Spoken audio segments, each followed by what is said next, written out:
26 novembre 2010, Brembat et Sopra. Yara Gambirasio, 13 ans, quitte son gymnase. Elle n'arrivera jamais chez elle, à 700 mètres de là. Une disparition soudaine et inexpliquée. Les recherches massives commencent immédiatement, mobilisant des milliers de volontaires et les forces de l'ordre. Pendant 3 mois, l'Italie retient son souffle. Chaque jour, les journaux télévisés ouvrent sur l'affaire, mais aucune piste sérieuse n'émerge. Le 26 février 2011, la tragédie est confirmée. Le corps de Yara est retrouvé par hasard dans un champ isolé à Chignolo d'Isola. L'autopsie révèle de multiples blessures, mais ne détermine pas la cause exacte de la mort. L'enquête se concentre alors sur la médecine légale. Un seul indice crucial est isolé sur ses vêtements. Une trace d'ADN masculin qui n'appartient à aucune personne de son entourage. Ce profil génétique est baptisé Ignoto 1, inconnu 1. Il devient la clé d'une traque scientifique sans précédent en Italie. Les enquêteurs lancent une campagne de prélèvement ADN massive. L'objectif, trouver une correspondance avec Ignoto 1 ou un de ses parents.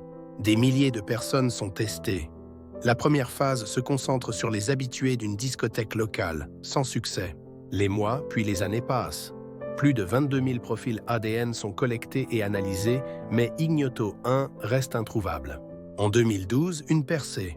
Les scientifiques découvrent que l'ADN de Ignoto 1 partage des marqueurs génétiques avec un certain Giuseppe Guerinoni. Problème, Guerinoni, un chauffeur de bus de la région, est décédé en 1999. Il ne peut donc pas être le meurtrier.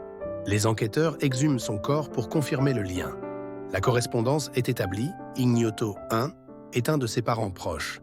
L'hypothèse est que le meurtrier est un fils illégitime de Guerinoni. Une nouvelle enquête, généalogique cette fois, est lancée.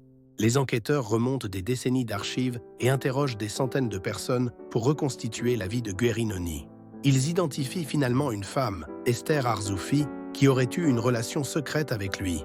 Son ADN est prélevé. L'analyse confirme la théorie. Elle est la mère de Ignoto 1. Les enquêteurs se tournent alors vers son fils légitime, Massimo Bossetti.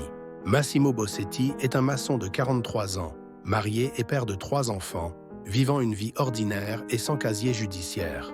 Pour obtenir son ADN sans l'alerter, les carabinieri organisent un faux contrôle d'alcoolémie et récupèrent son éthylotest. Le résultat est sans appel.